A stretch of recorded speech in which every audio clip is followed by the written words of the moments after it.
Hi, I'm Sterling, and I'm going to read you a story. Story today is The Little Match Seller by Hans Christian Andersen.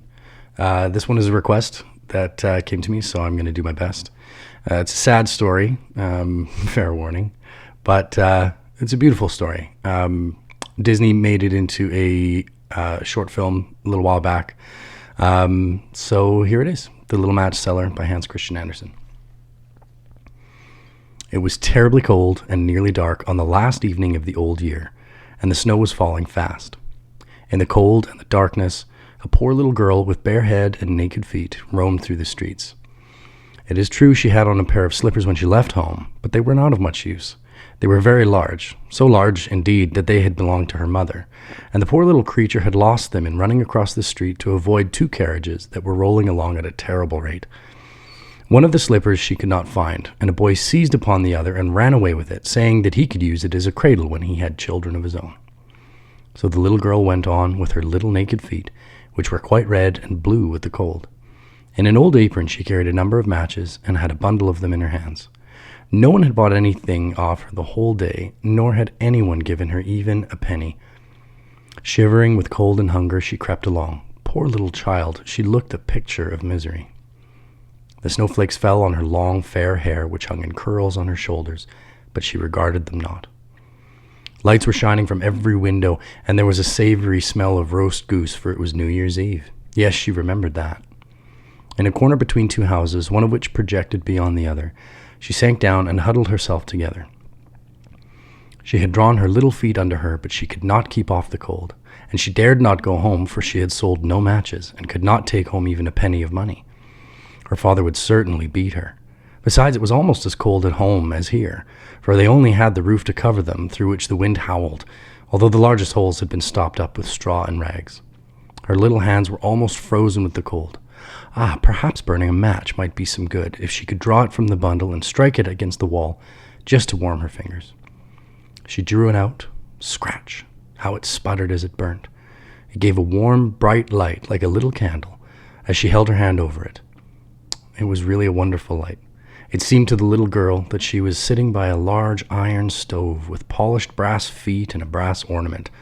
How the fire burned, and seemed so beautifully warm that the child stretched out her feet as if to warm them, when, lo, the flame of the match went out.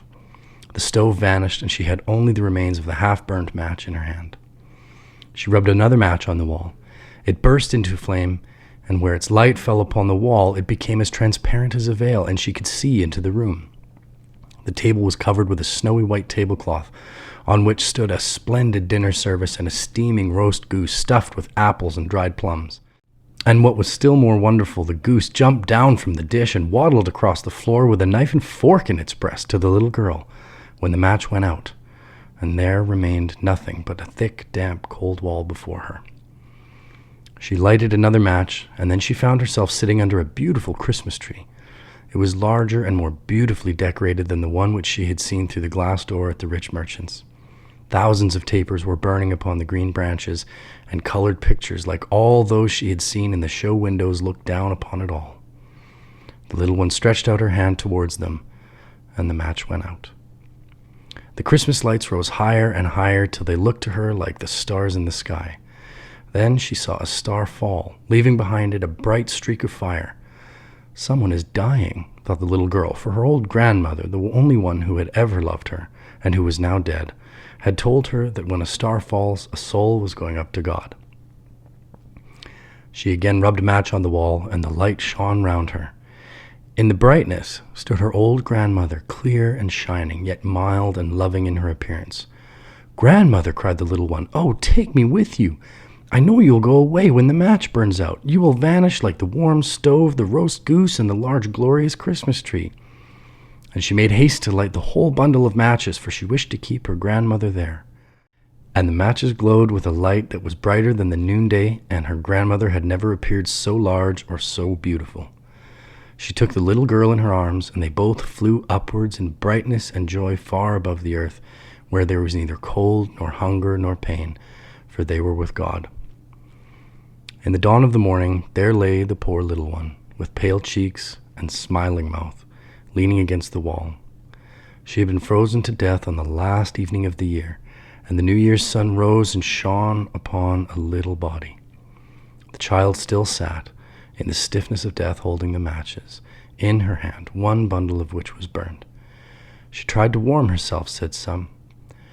No one imagined what beautiful things she had seen, nor into what glory she had entered with her grandmother on New Year's Day. That's The Little Match Seller by Hans Christian Andersen. Terribly sad story, but beautiful images, and so that one is the request satisfied, I hope. If you like the stories I read, if you like listening to them or watching me read them, subscribe to the channel, like the videos that you like, comment on them, and tell me if there's something that you'd like me to read. If there is, I'll do the best I can to do it for you, like I did here. And stay tuned, there will be more to come. And until then, please do take very good care of yourselves, and I'll see you again soon. Bye-bye.